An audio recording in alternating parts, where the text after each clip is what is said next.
happy weekend! I'm on my way to Las Vegas, driving now, but I'm an hour away. I'm gonna meet some friends from Guam. I'm excited to see them because it's been a year. I'm gonna catch up with them and eat dinner with them, shopping with them. Of course, you can join us, so follow us.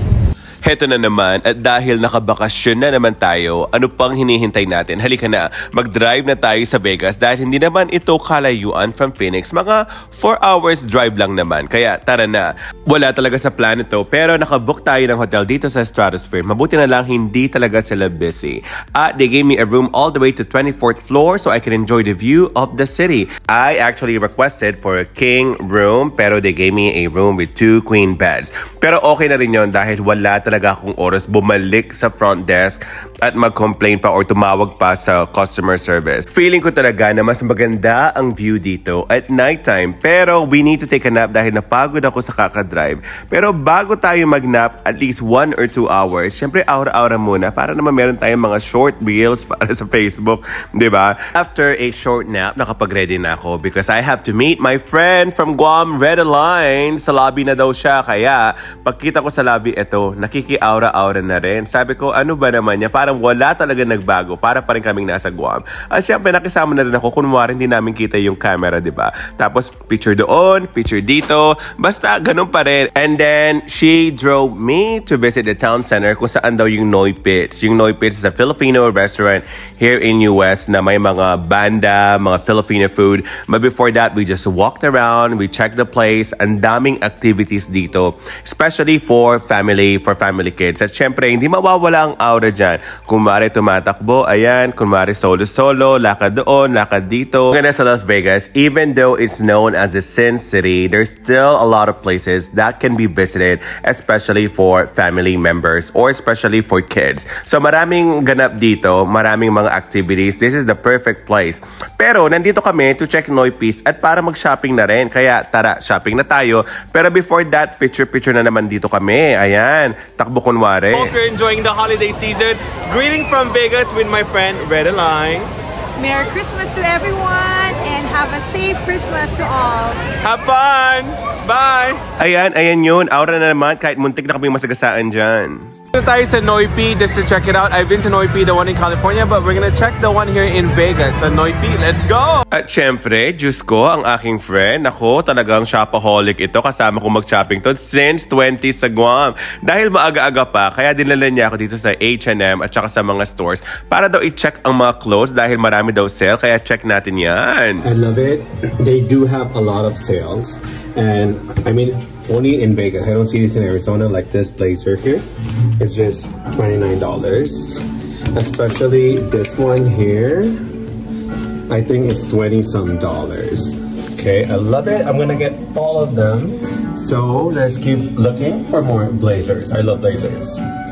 Basta may salamin, talagang aura dito. At nag-try din ako ng maraming damit, especially blazers. At dahil nakasale, at ang hirap pumili, ito, sa totoo lang, hindi ko alam ang pipiliin, kaya binili ko na lang lahat. After shopping, talaga naman nagutom kami, kaya diretso na kami dito sa Noy Pits. Talagang walking distance lang naman sa mga store. I don't know if you can hear me. We're here at Noy Pits here in Las Vegas. Noy Pits.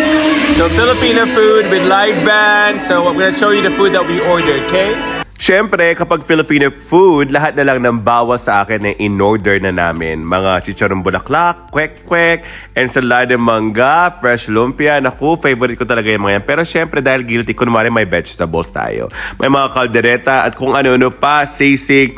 Take note, 4 or 5 lang yata kami dito. Kaya hindi namin naubos, ang daming pagkain. Grabe, ang sarap. Namimiss ko na tuloy habang ini-edit ko tong video.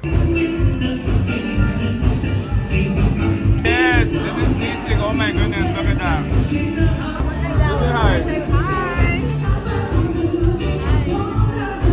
Ang saya-saya dahil ang daming Pilipino. Halos ata lahat ng customer nila dito ay Filipino. Kaya nakisayo na rin kami sa kanila para naman mabawasan yung kinain namin, di ba? At pinatugtog nila lahat ng favorite songs ko. Kaya hindi ko na napigilan. Tumodo-todo na ako dito sa dance floor. Pero mas tumodo talaga si Redeline. Feeling talaga niya college days pa namin at feeling niya ay 21 siya. Kahit sa totoo lang, nasa 40 na yata siya. Huwag niyo sabihin ha. Pinaalis na muna namin ang mga tao sa dance floor kasi sabi namin, excuse me po, magti-tiktok lang po kami, tumabi-tabi lang muna. Kaya naman ito, naka-tiktok talaga ng makarena pa. Dahil sa kaka-tiktok, nagutom uli kami, kaya nag-order kami ng mga dessert, ito, leche flan, banana lumpia, ice cream, at kung ano-ano. Naku, bundat na ako. Kahit midnight na, at talaga naman, bundat na ako. Nag-tiktok pa rin kami sa labas ng Noy Page. Dahil sinagad na namin talaga kahit midnight na, gabing-gabi na, umaga na yata, dahil hindi ko alam kung kailan ko uli sila makikita. Ang saya-saya, di ba? Right guys, we're here in front of Stratosphere. I'm just waiting for my car and we're gonna go ahead and meet my friend. We're gonna eat some Filipino food at Max and then we're gonna check Bellagio after lunch. So I'll see you there. Kinabukasan, we met at Max to try the fried chicken that I've been missing at syempre TikTok muna bago lahat. Heto na, the best talaga ang Max pagdating sa fried chicken. Kaya kapag may chance akong pumunta ng Vegas or even California or San Diego,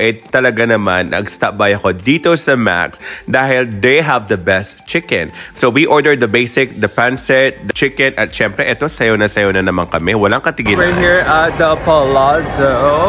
Let me show you the lobby of the Palazzo. I'm with Redeline. It's the lobby. Gonna visit our friend who works at Ferragamo. Si Bernie. Sabay yung Ferragamo. Okay lang yung decoration ng lobby is not comparable to Bellagio. Siyempre maganda pa rin yung nasa Bellagio. Ayan, Joe, syempre kapag kapampangan, talagang maaura. Kaya sabi ko, video naman tayo para makita naman nilang outfit natin from head to toe. Ayan, oh. Irvin, Bernie, hey, para nasa Guam lang ulit, oh. Diba? Welcome to Palazzo. Hi ka naman. Hi po. Yeah. So instead of Bellagio, we ended up going to the Palazzo and Venetian to meet our friend Bernie, who's also from Guam. I mean, comparing the decoration here in Palazzo is really not comparable. I still love Bellagio. What I noticed dito sa Palazzo is that every year na lang pare-pareho ang decoration nila. I'm talking about the Christmas decoration. I've been here last year, ganito rin ang itsura niya. Parang walang iba. Wala na bang iba? Ano ba yan? Dahil wala na akong oras pumunta sa Bellagio, dito na lang kami at susulitin na lang namin dito sa Palazzo. Get some coffee. Starbucks. We're looking for Starbucks. But look at the view here at Palazzo. These two are locals here in Las Vegas. Mag-hi naman kayo. Yes. Dance. Ako lang po yung sumasaya. Ano ba naman yan?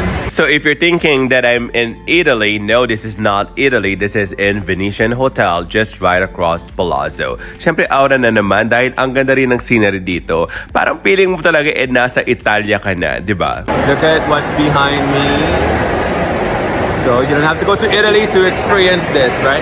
Just come to Venetian Hotel here in Las Vegas. Now we're on our way to Starbucks at dahil matagal kaming hindi nakita, it's time to catch up with these two dahil hindi ko alam kung kailan kami uli magkikita. Pero ang nag-end up kami ni Redeline, ito talaga marites to the max. No, I'm just kidding.